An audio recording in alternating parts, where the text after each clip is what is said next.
মধুসূদন দত্তের বাড়ি এর আগে মেনটেনেন্সের অভাবে একটা সাইড ভেঙে পড়েছে, তারপর হস্তান্তরিত হয়েছে। আমরা পৌরসভা থেকে আটকে দিয়েছি, where as it is basis রেখে দিয়েছি, বাড়িটা প্রমোটিং করতে দিচ্ছি না।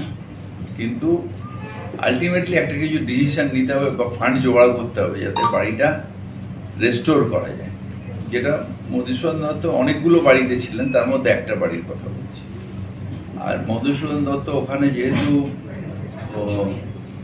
বোধহয় 3টে না 4টে বাড়িতে ছিলেন, ভাড়া থাকতেন। তো কোন বাড়িটা আছে এগুলো ডিটেলসটা আমার কাছে নেই। এটা আমি আলাপন বন্দ্যোপাধ্যায়কে বলেছি যে আপনি আমাকে আইডেন্টিফাই করে দিন যে মধুসূদন দত্ত সত্যি সত্যি কোন বাড়িতে দীর্ঘদিন ধরে থাকে। যেটা ওই খিদিরপুর একদম রোডের উপর যে বাড়িটা, ওটা এখন আপাতত আমরা বন্ধ রেখেছি, কোনো প্ল্যান স্যাংশন দিচ্ছি না। একটা নর্মাল একটা পোর্শন বাড়িটা ভেঙে পড়ে গেছে সামনের দিকে। সব ধর্মের মানুষের কাছে পৌঁছচ্ছে, যারা প্রসাদ গ্রহণ করতে চাইছেন তাদের প্রত্যেকের কাছে প্রসাদ পৌঁছচ্ছে, এবং প্রচুর মানুষ আছেন যারা খুব আনন্দের সাথে প্রসাদ গ্রহণ করছেন। অনেক মানুষ আছেন যারা এই প্রসাদ পেয়ে কেঁদে ফেলছেন, চোখে জল এসে যাচ্ছে, আনন্দের চোখে জল।